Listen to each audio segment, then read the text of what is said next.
Le 29 janvier 2025, la scène se déroule une fois de plus sur la ligne de front entre la Russie et l'Ukraine, où les événements en cours ressemblent à une partie d'échecs dramatique étendue. La localité de Duchne, à l'ouest de Kourachov, apparaît comme le point central des combats intenses qui se sont déroulés au cours des dernières 24 heures. Des images de drones russes montrent des soldats occupant des ruines dans la partie centrale du village, alors que les troupes russes parviennent à percer et à étendre légèrement leur zone de contrôle au nord-est et au sud-est. Le 102e régiment russe de la 150e division avance lentement vers le nord, s'approchant de la localité de Drivka. La 114e brigade russe se trouve à 900 mètres de la route stratégique Tinel 515. Leur avancée à travers deux étendues de forêt dans cette direction a atteint une ligne de forêt au bord d'une petite gorge, marquant un gain significatif de 1,8 km. Les groupes russes tentent de sécuriser la section nord de la route, ce qui pourrait renforcer leur présence dans la région. La ligne de front continue d'être mise à jour en faveur de la Russie, qui gagne du terrain. Au sud de Nadivka, la 90e division russe consolide son emprise sur les champs et les jardins, progressant jusqu'à 1 km vers le sud. Pendant ce temps, dans la partie sud de Novandrievka, où de nouveaux développements sont attendus demain, l'armée ukrainienne a réussi à stabiliser le front près de Pakrovsk contre une pression croissante. Les efforts déployés par les militaires ukrainiens pour ralentir l'avancée des Russes témoignent de leur détermination et de leur capacité d'adaptation face à l'adversité. À Svivrov, l'impasse persiste, aucun des deux camps ne pouvant revendiquer un avantage décisif. Juste au sud de Pisan, cependant, les troupes russes ont progressé de 500 mètres, un gain apparemment minime, mais qui a des implications significatives sur le paysage tactique général. Les lignes de front changeantes, marquées par la transition des zones grises aux zones rouges, servent de représentation visuelle de la nature dynamique et changeante de ce conflit. Chaque ajustement, chaque nouvelle position, raconte une histoire de détermination, de sacrifice et de prévoyance stratégique. Dans des zones comme Kotlin et Udashn, les forces russes continuent de consolider leur position, préparant le terrain pour de futures offensives potentielles. Les rapports des blogueurs militaires russes soulignent les efforts en cours pour sécuriser la partie orientale du Dakné, où la zone grise reste un champ de bataille contesté.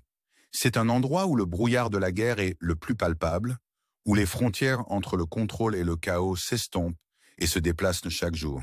L'importance stratégique de routes telles que la T-0504 ne peut être surestimée, car elle représente non seulement des voies physiques, mais aussi des lignes de communication et d'approvisionnement. Les efforts déployés par les 5e et moins 10e brigades russes pour sécuriser ces routes soulignent l'importance de la mobilité et de la logistique dans la guerre moderne. Leur lente progression, marquée par la sécurisation de zones forestières et des gains progressifs, souligne l'approche méthodique qui caractérise une grande partie de la stratégie militaire russe. Au fur et à mesure que ces forces se rapprochent de la colonie de Vernedruch, l'impatience grandit.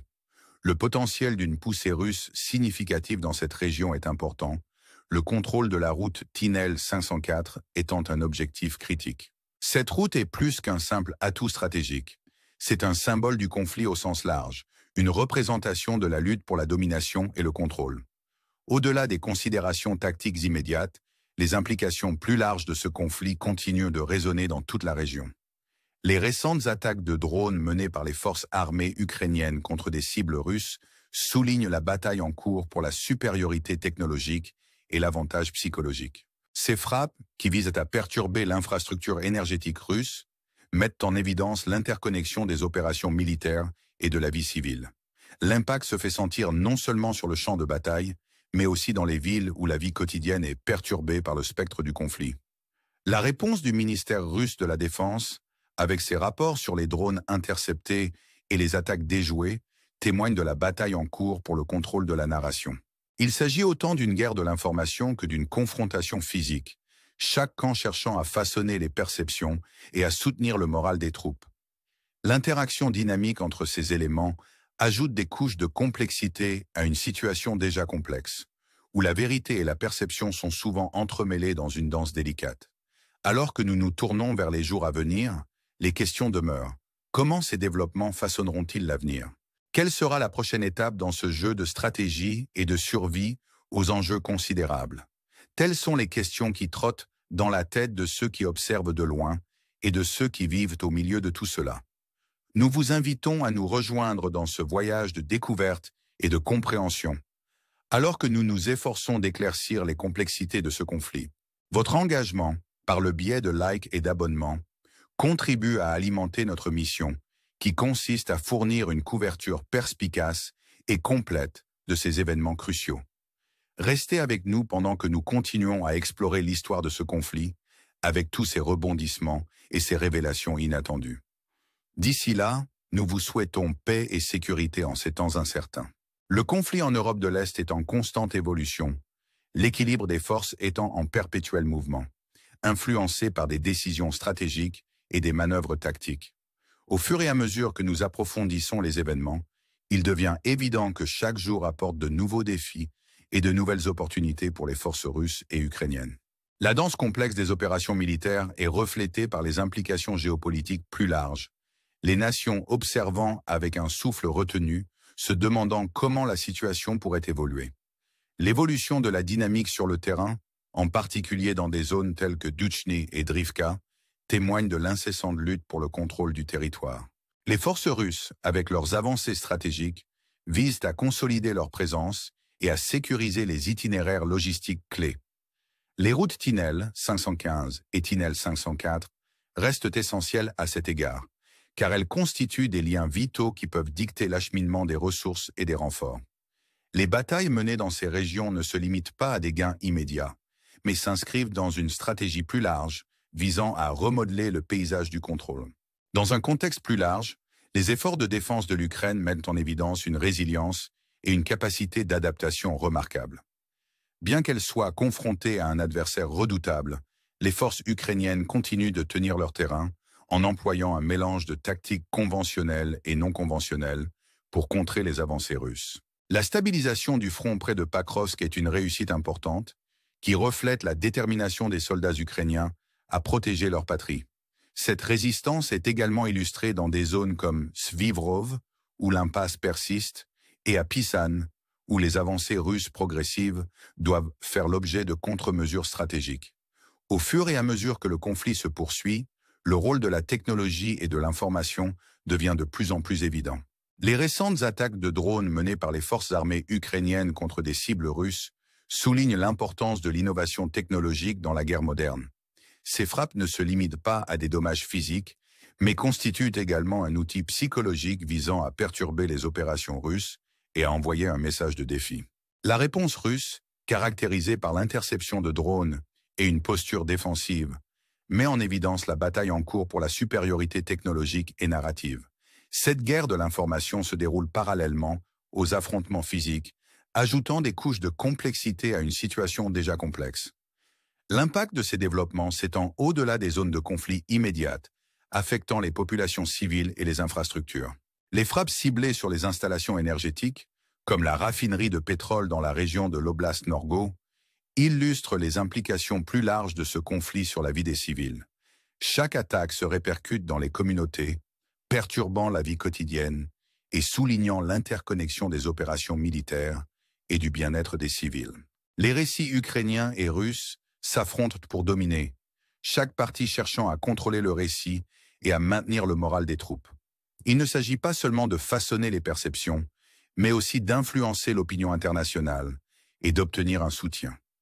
Les enjeux sont importants, car l'issue de ce conflit pourrait avoir des conséquences considérables sur la stabilité régionale et la géopolitique mondiale. Alors que nous naviguons dans les méandres de cette situation en pleine évolution, nous nous rappelons que l'élément humain est au cœur de tout cela. Derrière chaque avancée stratégique ou manœuvre défensive se trouvent des individus, des familles et des communautés dont la vie est profondément affectée par les événements en cours. Leurs histoires, souvent éclipsées par le récit géopolitique plus large, sont un rappel poignant du coût personnel des conflits. La résilience et le courage dont font preuve ceux qui vivent au milieu de cette tourmente sont une source d'inspiration et un appel à l'action pour ceux qui regardent de loin. Au moment de conclure ce rapport, nous vous invitons à réfléchir aux implications plus larges de ce conflit. Que réserve l'avenir aux personnes prises entre deux feux? Comment la communauté internationale réagira-t-elle à l'évolution du pouvoir et du contrôle? Ces questions exigent notre attention et notre engagement. Nous vous encourageons à rester informés et à vous impliquer, car il est essentiel de comprendre les complexités de cette situation pour façonner un avenir où la paix et la stabilité pourront prévaloir. Votre soutien par le biais de likes et d'abonnements nous permet de continuer à fournir une couverture perspicace et complète de ces événements critiques. Ensemble, nous pouvons relever les défis et les incertitudes de ce conflit en recherchant la clarté et la compréhension dans un monde où tant de choses restent imprévisibles. Pour l'avenir, nous restons déterminés à vous fournir les dernières mises à jour et analyses, en mettant l'accent sur les histoires humaines qui se cachent derrière les gros titres. Jusqu'à notre prochain rapport, nous vous souhaitons paix et sécurité en ces temps difficiles, et nous vous remercions de vous être joints à nous dans ce voyage de découverte et de compréhension. Alors que le conflit entre la Russie et l'Ukraine se poursuit, la situation reste fluide, chaque jour apportant de nouveaux développements qui façonnent le paysage stratégique. Les lignes de combat se dessinent non seulement sur le terrain, mais aussi dans les cœurs et les esprits des personnes impliquées, alors que les deux nations s'efforcent d'affirmer leur influence et de garantir leurs objectifs. Dans des régions comme Douchne et Drivka, la poussée incessante pour le contrôle persiste. Les forces russes, enhardies par les gains récents, cherchent à consolider leur position et à fortifier les routes logistiques clés. Les routes Tunnel 515 et Tunnel 504 sont plus que de simples chemins. Ce sont des lignes de vie vitales qui peuvent déterminer le flux de ressources et de renforts. Les batailles dans ces zones font partie d'une stratégie plus large, visant à remodeler le paysage du pouvoir et de l'influence. Les forces ukrainiennes, qui font preuve d'une résistance et d'une capacité d'adaptation remarquable, continuent de tenir leur position. Bien qu'elles soient confrontées à un adversaire redoutable, elles utilisent une combinaison de tactiques conventionnelles et non conventionnelles pour contrer les avancées russes. La stabilisation du front près de Pakrovsk témoigne de la détermination et de l'ingéniosité des soldats ukrainiens engagés dans la défense de leur patrie. Cette résistance se reflète dans des régions comme Svivrov, où l'impasse perdure, et à Pisan, où les gains russes sont contrés par des contre-mesures stratégiques. Le rôle de la technologie et de la guerre de l'information est devenu de plus en plus important dans ce conflit. Les attaques de drones ukrainiens contre des cibles russes soulignent l'importance de l'innovation technologique dans la guerre moderne. Ces frappes ne visent pas seulement à infliger des dommages physiques, mais servent également d'outils psychologiques en perturbant les opérations russes et en envoyant un message de défi. La réponse russe, caractérisée par des interceptions de drones et des stratégies défensives, souligne la bataille en cours pour la supériorité technologique et narrative. Au-delà des zones de conflit immédiates, l'impact de ces développements se répercute sur les populations et les infrastructures civiles. Les frappes ciblées sur les installations énergétiques, telles que la raffinerie de pétrole dans la région de l'Oblast Norgo, illustrent les implications plus larges de ce conflit sur la vie des civils. Chaque attaque perturbe les communautés et souligne l'interconnexion des opérations militaires et du bien-être des civils. Les récits de l'Ukraine et de la Russie rivalisent pour dominer, chaque partie cherchant à façonner les perceptions et à maintenir le moral des troupes. Cette bataille pour le contrôle n'est pas seulement une question de victoire militaire, mais aussi d'influence sur l'opinion internationale et de soutien. Les enjeux sont importants, car l'issue de ce conflit pourrait avoir des conséquences profondes sur la stabilité régionale et la géopolitique mondiale. Alors que nous continuons à naviguer dans les méandres de cette situation en pleine évolution, nous nous rappelons que l'élément humain est au cœur de tout cela. Derrière chaque manœuvre stratégique se trouvent des individus et des communautés dont la vie est profondément affectée par les événements en cours. Leurs histoires, souvent éclipsées par le récit géopolitique, nous rappellent de manière poignante le coût personnel des conflits. La résilience et le courage dont font preuve ceux qui vivent au milieu de la tourmente sont des sources d'inspiration et des appels à l'action pour ceux qui observent de loin. Au moment de conclure ce rapport, nous vous invitons à réfléchir aux implications plus larges de ce conflit. Que réserve l'avenir à ceux qui sont pris entre deux feux? Comment la communauté internationale réagira-t-elle à l'évolution du pouvoir et du contrôle? Ces questions exigent notre attention et notre engagement. Nous vous encourageons à rester informés et à vous impliquer, car il est essentiel de comprendre les complexités de cette situation pour façonner un avenir où la paix et la stabilité pourront prévaloir. Votre soutien, par le biais de likes et d'abonnements, nous permet de continuer à fournir une couverture perspicace et complète de ces événements critiques. Ensemble, Nous pouvons relever les défis et les incertitudes de ce conflit, en recherchant la clarté et la compréhension dans un monde où tant de choses restent imprévisibles. Pour l'avenir, nous restons déterminés à vous fournir les dernières mises à jour et analyses, en mettant l'accent sur les histoires humaines qui se cachent derrière les gros titres. Jusqu'à notre prochain rapport, nous vous souhaitons paix et sécurité en ces temps difficiles, et nous vous remercions de vous être joints à nous dans ce voyage de découverte et de compréhension.